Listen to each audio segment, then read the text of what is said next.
And then you kind of make this plan and you're like, you know what, screw it, I'm quitting. And then you start to get a whole bunch of clients in, and you're doing really, really well, and you're scaling, and maybe you're at like 20, 25K a month with these clients. And, you know, you can continuously, like we're talking about systems, like get a little bit higher. I think I made it to like the mid 30s before I was writing like 8 emails a day. And, you know, I wasn't charging as much. So that was like one thing I did, because like most clients, they'll pay you more than you are asking for. It's just that you didn't ask for more. So I probably could have made it into the 40s. But at that point, I was like, man, like, you know, I really want to be a business owner. I want to have my own offers. I want to run my own ads and just like scale this thing to the moon.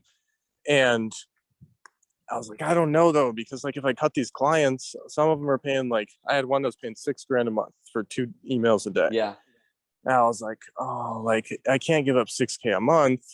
And so I was stuck because all my time was spent on servicing these clients. And I couldn't really do anything more to grow the business. So I was stuck, and I was sitting there contemplating and thinking about it.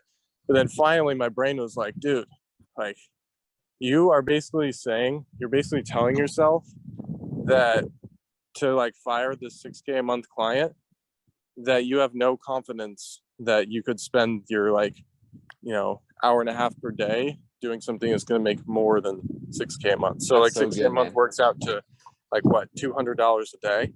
So I'm thinking about that. I'm like, I'm spending like best case scenario an hour on this client per day. So I'm getting like $200 an hour. Yeah. You really think that with your own business, you wouldn't be able to surpass $200 an hour? Yeah. And I finally cut it. But it was just like an ego thing and a little bit of fear where I was like, I can't cut this client because they're paying too much. But then once I started like, okay, I'm going to start making a funnel and an offer and all this stuff, then I just fired the client and I took a temporary income hit. That's what it's about. It's like you're going to cap with income, but you're scared to lose it. Yeah. And also it's like a bit of ego. But you have to just take that temporary hit to make the next step forward.